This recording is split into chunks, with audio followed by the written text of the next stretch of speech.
हमारे मिनिस्टर साहब के पास समय बहुत कम है, अतः वो अब भाषण देंगे। मेरे देश के वासियों, लंबे अरसों के बाद मैं आप लोगों के बीच में आया हूं। मैं हमेशा अपना कर्तव्य करता आ रहा हूं। आप लोग शांत बनाकर बैठिए। अरे ऐसे हल्ला करेंगे तो हम भाषण कैसे देंगे? इसलिए आप लोगों से आग्रह है, शांति बनाकर बैठिए और हमारी बातों को गौर से सुनिए। आप लोग सरकार बदलना चाहते हैं क्या? यह सच है? अरे मैंने क्या नहीं दिया? जब जब बारिश हुई हमने बांध को तुड़वा दिया। जहां जहां शौचालय था सबको हमने नया बनवा दिया। जहां जहां विद्यालय नहीं था वहां हमने विद्यालय खुलवा दिया। अरे गांव में कच्ची सड़क थी, उसको हमने पक्का करवा दिया। मेरे देश के वासियों, भाइयों, बहनों, बताइए हमने क्या नहीं किया? आप सबके लिए हमेशा करता रहा हूं।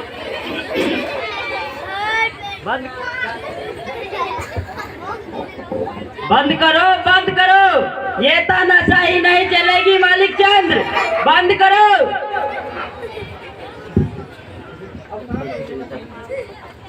अब शांत रहने का। प्रकाश भैया, प्रकाश भैया, प्रकाश भैया, प्रकाश भैया, प्रकाश भैया, प्रकाश भैया, प्रकाश भैया। शांत रहो। अब शांत रहने का समय खत्म हो गया मानिक चंद। इन चिकनी चुकनी बातों में यह भोली भाली जनता अब नहीं आने वाली। मिनिस्टर साहब, यही वो छोकरा है जिसने मेरा फसल लुटवा दिया।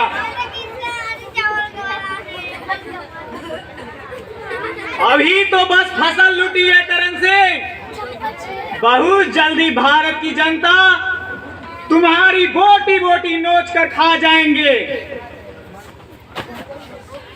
अरे तुम कौन हो युवक? यही देश का एक अभागा नागरिक जिससे आज तक जीने का हक सही से नहीं मिल पाया।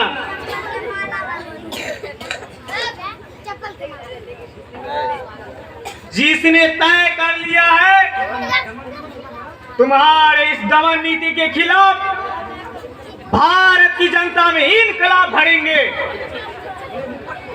अरे बड़े मुफ्त हो गए हो जी। क्या करूंगा मिनिस्टर साहब?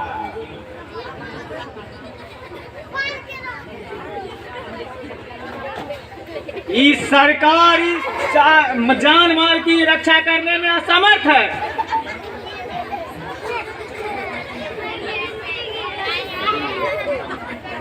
ये जनता ने तय किया है कि इस सरकार को गिरा कर ही मानेंगे।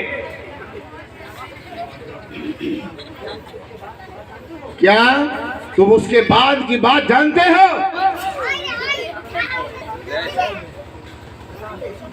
इसी भय के कारण भारत की जनता करा रही है। ये हमारा पैगाम अब नहीं रुकेगा मानिक चंद। और इसके बाद क्या होगा तुम जानते हो? तुम जलकर खाक हो जाओगे प्रकाश। सरकार के विरुद्ध बोलना गद्दारी है। पुलिस हमारी है, सरकार की सभी जितने भी हमारे सहयोगी हैं सब हमारे साथ हैं। एक तुम अकेले क्या कर लोगे? गद्दार तो तुम हो मानिक चंद। तुम जैसे पापियों ने भारत माँ के दामन को लहू लहुआ नोच कर दिया है। भारत एक प्रजातंत्र देश है और प्रजा जिसके साथ है हमेशा उसकी जय जयकार है। तुम हमें भाषण देने से नहीं रोक सकते। हाँ मानिक चंद जी, भारत एक प्रजातंत्र देश है, इसीलिए तुम जैसे गद्दार कहीं जाके अपना भाषण देते हैं। जब तक भारत में तुम्हारे जैसे गद्दार रहेंगे तो भारत की जनता भीख नहीं मांगेगी, अब तो क्या करेगी? अरे होश में बात करो, ऐसा ना हो कि तुम्हारा अपना खून देना पड़े। मिस्टर साहब, हम भारतीय अपना भविष्य के बारे में नहीं सोचते। मैंने कितने खून बहाए हैं तब ने आजादी पाई है, इसीलिए नहीं कि सरकार की गोलियां खाती रहे, इसीलिए हम सब ने कसम खाई है इन भारत की जनता को नई आजादी देंगे। हम तो आजाद हैं ही, अब क्या आजादी होगी? अगर आजादी नहीं होती तो तुम खुलेआम बोलने की हिम्मत नहीं करते। बोलने की हिम्मत नहीं करते मिनिस्टर साहब, तो जो बुजदिल होते हैं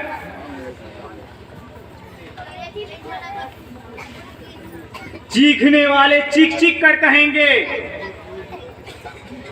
मुझे कोई ऐसी सरकार नहीं चाहिए जो हमारा शोषण करे।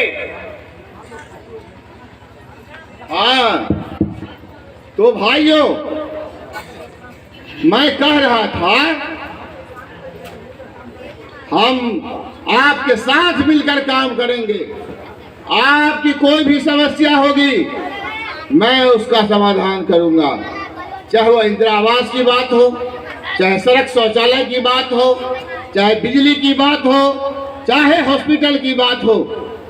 कोई भी समस्या जनता की होगी मैं सबसे पहले प्राथमिकता के तौर पर उस समस्या का समाधान करूंगा। जरूर। जोरदार ताली होनी चाहिए।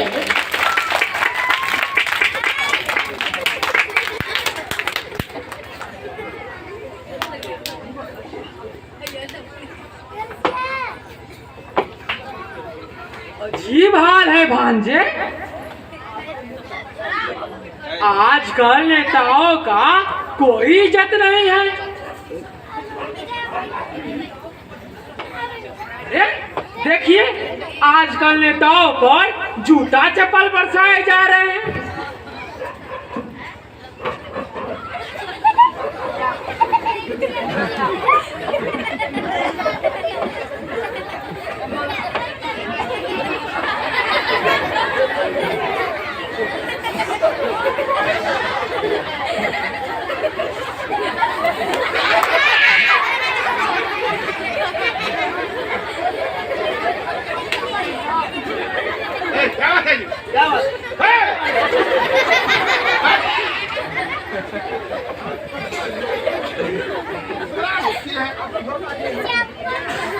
आप लोग भरोसा रखिए, हम भागने वाले नेता नहीं हैं। जब जब आवश्यकता होगी हम आपके बीच आएंगे।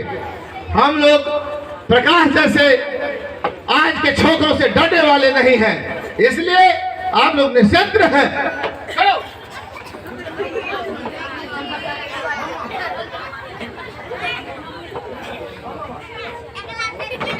हाँ मामा, महंगाई तो द्रौपदी की चीर की तरह बढ़ती जा रही है। क्या करोगे भांजे?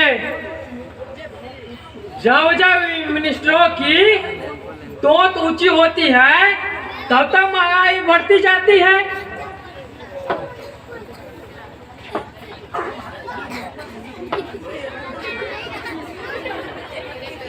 मामा, फूल महंगा होने के कारण जूते का हार ही पहनाना सही है। क्यों नहीं भांजे? राम राम राम राम राम राम।